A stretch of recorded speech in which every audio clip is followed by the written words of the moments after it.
교회력에 따른 PPT 매일 말씀 묵상 성령의 은사 2021년 5월 24일 월요일입니다. 오늘의 말씀 요엘 2장 18에서 29절 고린도전서 12장 4에서 11절입니다. 오늘의 말씀 첫 번째 본문 요엘 2장입니다. 요엘서는 여호와의 날에 관한 계시록이라 할 수 있습니다. 여호와의 날의 심판을 메뚜기 떼 재난 환상으로 보여줍니다. 오늘 말씀은 하나님께서 메뚜기 떼의 습격이 상징하는 이방 군대 침공에 절망한 이스라엘 백성이 상한 심령으로 드리는 예배에 임재하셔서 주신 말씀으로 볼 수 있습니다. 메뚜기 떼의 습격이 두렵고 떨리는 일이었다면 그들이 당면하게 될 여호와의 날은 더 두렵고 떨리는 날이 될 것입니다. 다행히 하나님께서 여호와의 날이 열방에게와는 달리 주의 백성들에게는 매우 큰 은혜를 체험하게 되는 날이므로 두려워하지 말고 오히려 그날을 갈망하고 기대할 것을 당부하십니다. 그날을 기대하는 이유가 있습니다. 여호와의 날이 되면 큰 은혜를 체험하게 될 것이기 때문입니다. 즉 그날에 하나님께서 자신의 영을 부어주실 것을 약속하시기 때문입니다. 하나님의 영은 만민에게 부어집니다. 구약에서는 어떤 특수한 사명을 위하여 특정 인물들에게 성령이 주어졌습니다.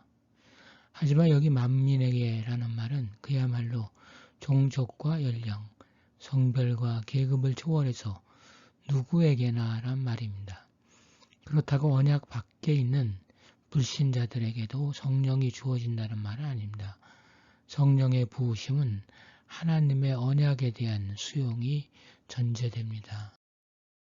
성경에서 하나님의 영은 흔히 물과 연관되어 있기 때문에 종종 부어주는 이미지로 표현이 됩니다. 또한 부어준다는 말은 여호와의 날이 임하면 육체적 기근에서뿐만 아니라 영적인 가뭄으로부터도 해갈을 맛볼 것이라는 의미입니다. 한편 구약에서 하나님의 영은 능력 혹은 은사를 의미합니다. 그래서 하나님의 영을 받은 사람들은 소명을 감당할 수 있는 능력이나 은사를 받게 됩니다. 이와 같은 맥락에서 하나님께서 부어주시는 영을 받은 자들은 예언을 하고 환상을 보고 꿈을 꿉니다. 예언, 환상, 그리고 꿈은 모두 하나님의 계시와 연관 있는 개념들입니다. 이 말들은 모두 하나님을 아는 지식과 연관이 있습니다. 그래서 하나님께서 영을 부어주시는 날, 영을 받은 주의 백성들 사이에 하나님을 아는 지식이 완전해진다는 뜻입니다. 이와 같은 차원에서 오순절에 마가의 다락방에 성령이 임하셨을 때 성령이 주신 은사인 방언도 중요하지만 예수님에 대해 전보다 잘 이해하게 되었다는 점이 중요합니다. 예수님은 당신이 보내신 성령이 주님에 대한 지식을 온전하게 해주시고 주님에 대해 증거하실 것이라고 했습니다. 그렇다면 오순절에 하나님께서 새로운 계시인 지식을 주신다기보다는 성령의 인치심으로 인해 변화를 받아 이미 받은 계시를 이해하게 된다고 보아야 합니다. 한편 구약에서 하나님의 영의 가장 기본적인 활동은 예언입니다. 하나님의 영을 받는다는 것은 곧 예언하는 것으로 여겨졌습니다. 환상과 꿈은 계시의 통로이면서 예언의 도구입니다. 하나님의 영이 역사하시는 범위에는 경계가 없습니다. 종들, 여자 종도 하나님의 영을 받게 될 것이라고 합니다. 주인과의 관계가 먼 여정까지 하나님의 영을 받는다는 것입니다. 물론 종도 할례를 받아 주인의 집에서 한 식구가 되어 같은 종교 생활을 할 수 있었습니다. 그렇더라도 이 말씀은 파격적입니다. 이는 성령의 부으심이 매우 광범위한 사람에게까지 걸쳐 있음을 시사합니다. 이처럼 성령이 세상에 오시는 날, 이 세상의 모든 사회적 차별이 없어집니다. 한편으로 성령은 종의 개처럼 우리에게 기쁨을 주며 우리를 자유케 하는 영입니다. 하나님께서는 여종들뿐만 아니라 노인들에게도 영을 부어주십니다. 이스라엘 사회에서는 나이가 많은 남자 자유인이 가장 높은 위치에 있었습니다. 그러니까 이스라엘 사회의 가장 낮은 자인 여종으로부터 가장 높은 자인 노인에 이르기까지 모두 하나님의 영을 경험할 날이 오고 있다는 말입니다. 성령은 끊임없이 우리가 세우는 모든 벽을 허무시며 분열과 차이에도 불구하고 우리를 하나로 묶으십니다. 오늘의 말씀 두 번째 본문 고린도전서 12장입니다. 믿는 자들에게 오신 성령은 은사를 주십니다. 그 은사는 다양합니다. 지혜의 말씀, 지식의 말씀, 믿음, 병 고치는 은사, 능력 행함, 예언함, 영들 분별함, 각종 방언 말함, 방언들 통역함 등이 있습니다. 지혜의 말씀은 자신의 지식에 매이지 않고 하나님의 지혜가 간명하고 정확하게 나타나는 말씀을 하는 은사입니다. 하나님이 우리의 지혜가 되도록 하신 분인 그리스도 안에서 꾸준히 성장한 그리스도인이라면 지혜의 말을 하는데 쓰임받을 수 있을 것입니다. 지식의 말씀의 예로는 베드로가 아나니아와 삽비라를 다룰 때 나타났던 행위와 유사합니다. 베드로는 하나님께서 주신 영감으로 아나니아와 삽비라의 행위를 알게 되었습니다. 성령이 알려주시는 은혜가 없었다면 그 일을 바로 처리하기는커녕 알려지지도 않았을 것입니다. 분명한 상황을 분명히 다루기 위해 성령은 특별한 은사, 그 지식의 말씀으로 특정한 그리스도인 베드로를 구별시키신 것을 신뢰로 보여줍니다.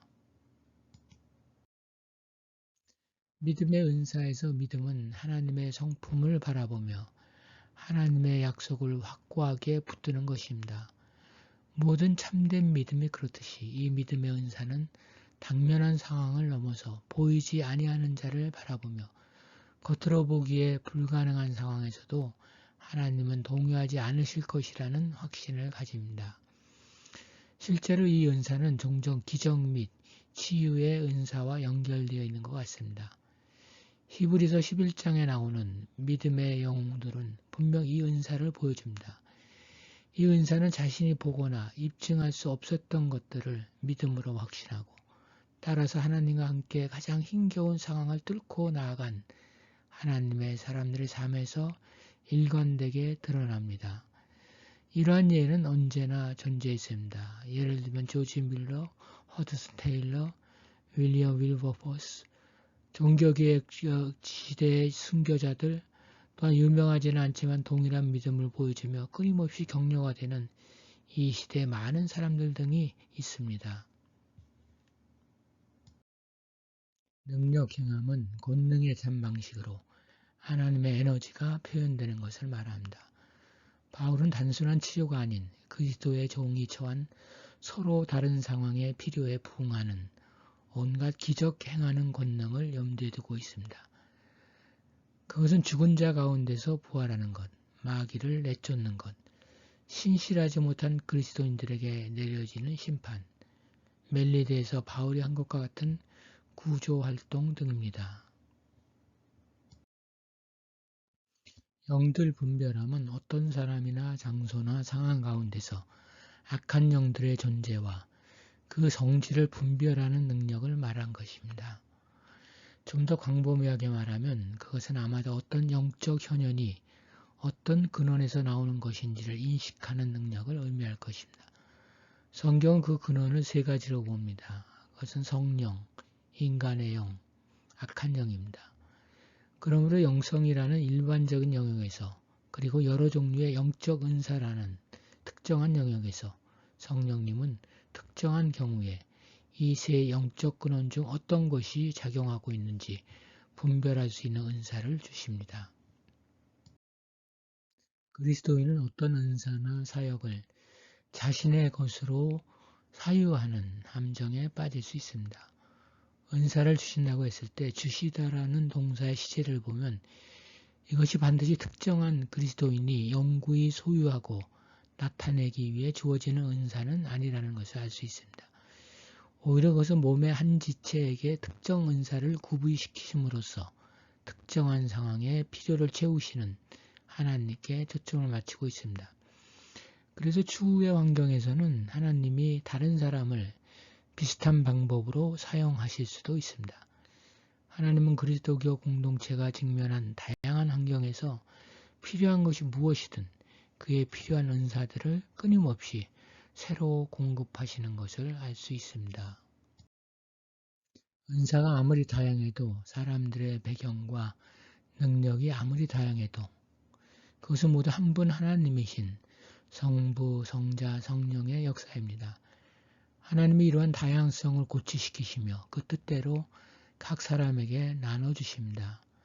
성령님은 모두에게 단 한 명도 빼놓지 않고 선물을 주시지만 어떤 사람에게 어느 때 어떤 선물을 줄 것인지 결정하는 것은 전적으로 그분의 판단에 달려 있습니다. 이같이 은사를 나눠주시는 것에는 우연이나 차별이 전혀 없습니다.